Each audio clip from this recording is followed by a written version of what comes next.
During his rise to power, Menelik had viciously mutilated rival Ethiopians, branded slaves with the sign of the cross, destroyed mosques, and encouraged pillaging. Nonetheless, with the Italians presenting a common threat, Menelik united the country's fractious provincial rulers behind him when he called for a mass mobilization in September of 1895.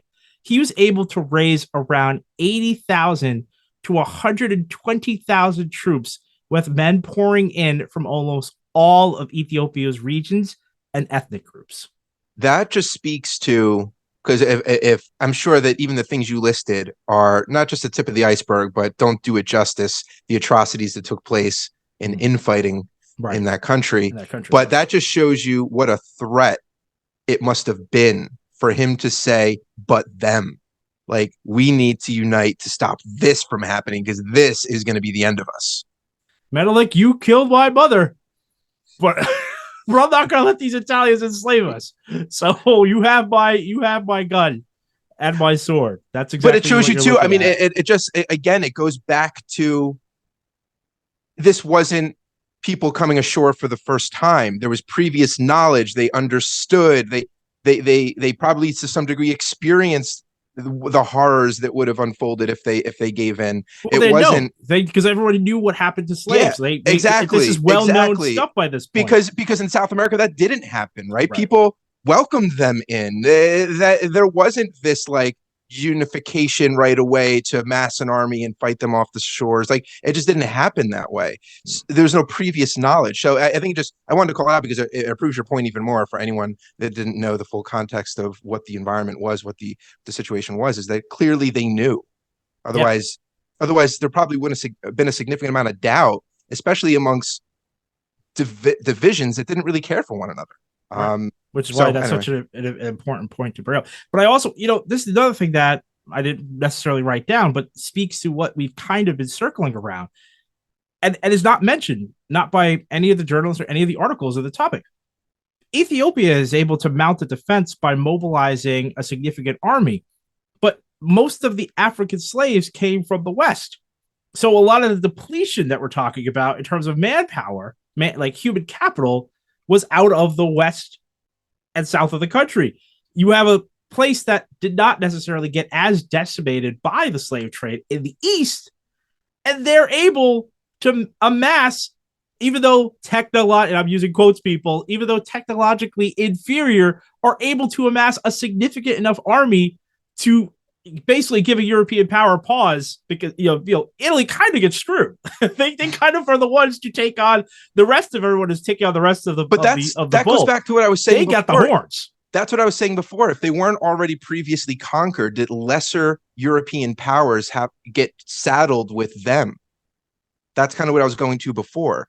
Did Italy get Ethiopia because they hadn't been previously conquered? Well, they didn't have as much pull. I think they were just the last of the seed. They were encouraged to do this after others had already said, "Yeah, Italy, come on in. You get Ethiopia." Well, why don't you?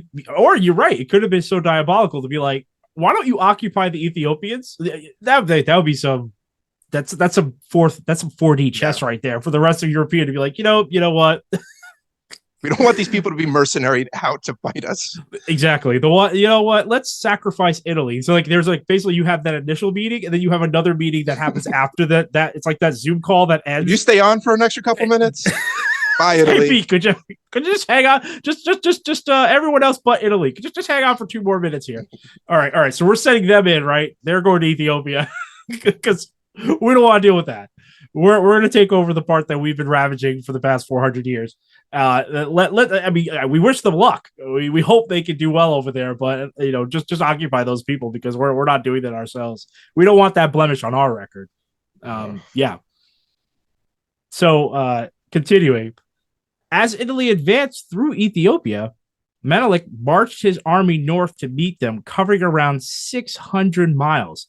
This was more ground than Sherman's march to the sea. Americans, if you know that Civil War history, or Napoleon's invasion of Russia, which, if anyone knows about that, was, he basically marched his army almost to death, trying to take Russia during the winter. Not something you want to do. Pressed into it. Now, there's much more to the war effort here. And I encourage listeners to read the full article that I'm referencing or Raymond Jonas's Battle of Adwa, African Victory in the Age of Empire. So I got to flash forward here because there's so much that goes on in terms of little skirmishes, battles, how this war effort takes place. If I flash forward to the decisive Battle of Adwa on March 1st, 1896, where the fighting broke out, the Italians and their African auxiliaries quickly found themselves disorganized, highly outnumbered, and exposed in inhospitable terrain. By day's end, they were in full retreat, leaving behind their artillery, and roughly 3,000 prisoners were captured. Menelik outsmarted and outflanked the Italians in every respect, according to historians of the article. Also, we can continue. I'm going to continue a little bit more. I mean, it's really interesting because they know the terrain, but they're no fools either. I mean, It's not a matter of, well, I know my neighborhood better. I can go through the little holes and crevices here and there.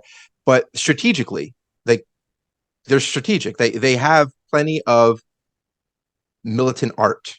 Like, they know what they're doing. Right. Which speaks to the art of war. I'm saying, like, it's not as if Europeans knew warfare and Africans didn't.